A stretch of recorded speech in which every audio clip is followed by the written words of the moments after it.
একই রূপে আওয়ামী লীগের মতো চাঁদাবাজি করতেছে হাটে ঘাটে বাজারে দোকানে পাটে, এবং এই চাঁদাবাজি করতে করতে তাদের নিজেদের দলের ভিতরে দুইটা গ্রুপ। এখন পর্যন্ত যে হিসাব সাংবাদিক বন্ধুরা দেশে, তাতে দেখা যায় প্রায় 200 মতো এই বিএনপি নিজেরা চাঁদাবাজি করতে করতে নিহত হয়েছে। তাহলে এক দল গেছে আর এক দল আসিয়া বইছে, আগে লাগতো 5 টাকা, এখন লাগে 10 টাকা। তাহলে আমরা কি এক দুর্নীতিবাজ, এক ফ্যাসিস্ট, এক জালেম চলে গেছে আর এক ফ্যাসিস্টকে এই দেশের ক্ষমতায় আনতে চাই কিনা আপনারা চান? তাহলে এটা দূর করতে হলে কি লাগবে? তাহলে স্বচ্ছ গ্রহণযোগ্য নির্বাচন লাগবে। ডাকসু নির্বাচন হবে। ডাকসুকে যদি বাংলাদেশের একটি দেশপ্রেমিক ইউনিভার্সিটির সংসদে পরিণত করতে হয়, তাহলে ডাকসুর ছাত্রছাত্রীদের প্রতি অনুরোধ থাকবে সাহাবীদের অনুসরণকারী এই সংগঠনকে বিজয়ী করার জন্য। কারণ বাংলাদেশের স্বাধীনতা সমুন্নত রাখতে পারে একমাত্র ইসলামের তাহজিব তমুদ্দনের অনুসরণকারী কোন দল। ক্যাম্পাসে ছাত্র রাজনীতির নামে অপরাজনীতি এবং সন্ত্রাসী কার্যক্রম রোধ, রাজনৈতিক সহাবস্থান তৈরি, শিক্ষার সুষ্ঠু পরিবেশ নিশ্চিত এবং জাতীয় পর্যায়ে সৎ, যোগ্য, আদর্শ নেতৃত্ব তৈরিতে সকল ক্যাম্পাসে ছাত্র সংসদ নির্বাচন দিতে হবে। একই সাথে ঘোষিত ডাকসু, জাকসু, রাকসু সহ তফসিল অনুযায়ী যথাসময়ে নির্বাচন আয়োজন করতে হবে। পতিত ফেসিবাদ এবং পিলখানা, শাপলা ও জুলাই সহ সকল গণহত্যার বিচার নিশ্চিত করতে হবে এবং বিদেশে পলাতক অপরাধীদের দেশে ফিরিয়ে এনে বিচার ও শাস্তি নিশ্চিতে কূটনৈতিক প্রচেষ্টা জোরদার করতে হবে। দেশে চাঁদাবাজি, সন্ত্রাস ও খুন খারাপি রোধে প্রশাসনকে কার্যকর দায়িত্ব পালন করে জনগণের জানমাল নিরাপত্তা নিশ্চিত করতে হবে। ছাত্র সমাবেশে উত্থাপিত 7 দফা দাবির সাথে এই সমাবেশ কি একমত? বক্তব্য নিয়ে আসছেন ইসলামী আন্দোলন তাকবিল্লাহ আল মাদানী।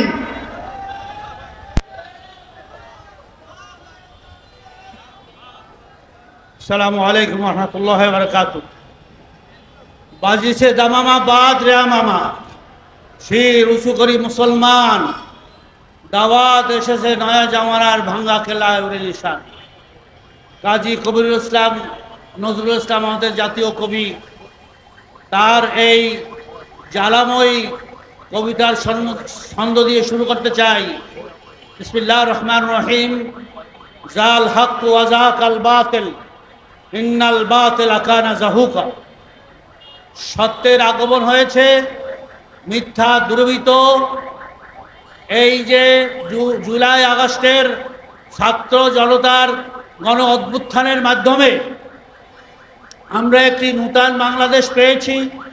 স্বৈরাচার, সন্ত্রাস, দুর্নীতি, ঘুষ, সুদ, ধর্ষণ, ব্যাংক লুট করে বিদেশে টাকার পাহাড় করার যে 16 বছরের ফ্যাসিস্ট এবং ফিরআউন জালেম হাসিনা সরকারের পতনের পরে 1 বছর হয়ে গেল অন্তর্বর্তীকালীন সরকারের প্রধান ডক্টর মোহাম্মদ ইউনূসের সরকার চলতেছে। কিন্তু আফসোস, আমরা যে সংস্কারের উদ্দেশ্যে নিয়ে এই গণ অভ্যুত্থান হয়েছে, বিশেষ করে এই আওয়ামী লীগ ফ্যাসিস্টরা যে ছাত্রদের এবং সাধারণ মানুষকে হত্যা করেছে, প্রায় 1500 শহীদ হয়েছে। জুলাই আগস্টের বিপ্লবে হাজার হাজার আহত হয়েছে, আপনারা জানেন। কিন্তু তখন এই যারা দেশটাকে আবার একই রূপে আওয়ামী লীগের মতো চাঁদাবাজি করতেছে হাটে ঘাটে বাজারে দোকানে পাটে, এবং এই চাঁদাবাজি করতে করতে তাদের নিজেদের দলের ভিতরে দুইটা গ্রুপ। এখন পর্যন্ত যে হিসাব সাংবাদিক বন্ধুরা দেশে, তাতে দেখা যায় প্রায় 200 মতো এই বিএনপি নিজেরা চাঁদাবাজি করতে করতে নিহত হয়েছে। তাহলে এক দল গেছে আর এক দল আসিয়া বইছে, আগে লাগতো 5 টাকা, এখন লাগে 10 টাকা। তাহলে আমরা কি এক দুর্নীতিবাজ, এক ফ্যাসিস্ট, এক জালেম চলে গেছে আর এক ফ্যাসিস্টকে এই দেশের ক্ষমতায় আনতে চাই কিনা আপনারা চান? তাহলে এটা দূর করতে হলে কি লাগবে? তাহলে স্বচ্ছ গ্রহণযোগ্য নির্বাচন লাগবে। বাংলাদেশের রাজনীতি, বাংলাদেশের ইউনিভার্সিটি অঙ্গনে যেই ছাত্ররা পড়াশোনা করে, যেই ছাত্র ইউনিভার্সিটিতে ঢুকে, সে মূলত ছাত্র হলেও একজন পূর্ণাঙ্গ নাগরিক হিসাবেই ইউনিভার্সিটিতে তারা ঢুকে। কিন্তু এই ইউনিভার্সিটি অঙ্গনে আসার পরে আমরা অতীত থেকে কি দেখতে পাই? এক মানিক জাহাঙ্গীরনগর বিশ্ববিদ্যালয়ে সেঞ্চুরি উদযাপন করে, অর্থাৎ বিশ্ববিদ্যালয়ের ক্যাম্পাস একজন ধর্ষককে, জাতিকে একটা ধর্ষক উপহার দিয়েছে। আমরা দেখতে পাই প্রকৌশল বিশ্ববিদ্যালয়ের মতো যেখানে মেধাবীরা ভর্তি হয়, সেখানে তারা তাদের সহপাঠীকে পিটিয়ে হত্যা করে। এক আবরারকে হত্যা, সেখানে বাংলার প্রায় 30টা মেধাবী ছাত্রকে ধ্বংসে। আমরা দেখি যে এই বস্তুতান্ত্রিক রাজনীতি আমাদের ইউনিভার্সিটি অঙ্গনকে কলুষিত করেছে, আমাদের মেধাবী ছাত্রগুলোকে তারা ধ্বংস করে দিয়েছে। সুতরাং ঈশা ছাত্র আন্দোলন, সাহাবীদের অনুসরণ, যেই সংগঠন এত তেজস্বী, এত ওজনদার একটি স্লোগান নিয়ে চলে, তাদেরই উচিত এখন ক্যাম্পাসে ক্যাম্পাসে রাজনীতি করা। সুতরাং আজকের এই সমাবেশ থেকে ঘোষণা করতে চাই, আগামী দিনে ডাকসু নির্বাচন হবে। ডাকসুকে যদি বাংলাদেশের একটি দেশপ্রেমিক ইউনিভার্সিটির সংসদে পরিণত করতে হয়, তাহলে ডাকসুর ছাত্রছাত্রীদের প্রতি অনুরোধ থাকবে সাহাবীদের অনুসরণকারী এই সংগঠনকে বিজয়ী করার জন্য।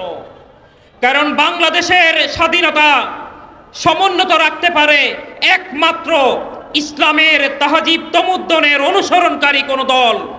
সুতরাং আজকের এই সমাবেশে অনুরোধ করব, ঈশা ছাত্র আন্দোলন, সাহাবীদের অনুসরণ, এই ঘোষণা, এই স্লোগান প্রত্যেকটি ছাত্র ধারণ করে বাংলাদেশকে এগিয়ে নিয়ে যাবে, এই আশাবাদ ব্যক্ত করে আমি আমার আলোচনা এখানেই শেষ করতেছি। আমা তৌফিক ইল্লা বিল্লাহ। আসসালামু আলাইকুম ওয়া রাহমাতুল্লাহ। সংগ্রামী সাথী ও বন্ধুগণ, আমরা কেউ আমাদের নিজস্ব জায়গা থেকে উঠব না। ঝড় হোক, বৃষ্টি হোক, আমাদের সমাবেশ চলবে ইনশাআল্লাহ। ইনশাআল্লাহ রোদের পরে আল্লাহর রহমতের বৃষ্টি হচ্ছে, আমরা কেউ আমাদের জায়গা ছেড়ে উঠব না, সকলেই স্ব জায়গায় থাকবো। এ পর্যায়ে বক্তব্য নিয়ে আসছেন ইসলামী আন্দোলন বাংলাদেশের যুগ্ম মহাসচিব। আসসালামু আলাইকুম ওয়া রাহমাতুল্লাহ। নাহমাদুহু ওয়া নুসাল্লি আলা রাসূলিহিল কারীম, আম্মা বাদ। আজ 22 আগস্ট 2025 মোতাবেক 27 সফর 1447 হিজরি, 7ই ভাদ্র 1432 বঙ্গাব্দ, রোজ শুক্রবার ঐতিহাসিক শাহবাগ চত্বরে ইসলামী ছাত্র আন্দোলন বাংলাদেশের 34তম প্রতিষ্ঠাবার্ষিকী ছাত্র সমাবেশ থেকে 7 দফা দাবি সংবলিত প্রস্তাবিত ঘোষণাপত্র পাঠ করছি। 1. 24 পরবর্তী নতুন বাংলাদেশে যেন কোনো নির্বাচিত স্বৈরাচার, দুর্নীতিবাজ, লুটেরা ও সন্ত্রাসী শ্রেণী রাষ্ট্র ক্ষমতাকে ব্যবহার করে জনগণের অধিকার কেড়ে নিতে না পারে, রাষ্ট্রের সাংবিধানিক প্রতিষ্ঠানগুলোকে দলীয়করণের মাধ্যমে ধ্বংস করতে না পারে এবং একদলীয় কর্তৃত্ববাদী শাসন কায়েম করতে না পারে, সেজন্য প্রয়োজনীয় মৌলিক রাষ্ট্র সংস্কার দ্রুত সম্পন্ন করতে হবে এবং ছাত্র জনতার প্রত্যাশার প্রতিফলন স্বরূপ শিক্ষা ব্যবস্থার মৌলিক সংস্কার অগ্রাধিকারের ভিত্তিতে বাস্তবায়ন করতে হবে। 2. নতুন রাজনৈতিক বন্দোবস্তে আগামী জাতীয় নির্বাচনে তরুণ প্রজন্মের প্রতিটি ভোটের মূল্যায়ন, ফ্যাসিজমের পুনরাবৃত্তি রোধ এবং জাতীয় সরকার গঠনে সংসদের প্রস্তাবিত উভয় কক্ষে সংখ্যানুপাতিক পিআর পদ্ধতিতে নির্বাচন দিতে হবে। 3. জুলাই 2024-এর গণঅভ্যুত্থানের প্রত্যাশা বাস্তবায়নে বৈষম্যহীন শোষণ, নিপীড়ন ও দুর্নীতিমুক্ত বাংলাদেশ বিনির্মাণে জাতীয় ঐক্যমত্যের ভিত্তিতে জুলাই সনদ ঘোষণা করতে হবে এবং জুলাই ঘোষণাপত্র ও সনদের আইনি ভিত্তি নিশ্চিত করতে হবে। 1971 সালের মহান মুক্তিযুদ্ধের স্বপ্ন এবং 2024-এর জুলাই গণঅভ্যুত্থানের বৈষম্য মুক্তির আকাঙ্ক্ষা বাস্তবায়নে ইনসাফ ভিত্তিক কল্যাণ রাষ্ট্র প্রতিষ্ঠা করতে হবে। নারায়ে তাকবীর! আল্লাহু আকবার!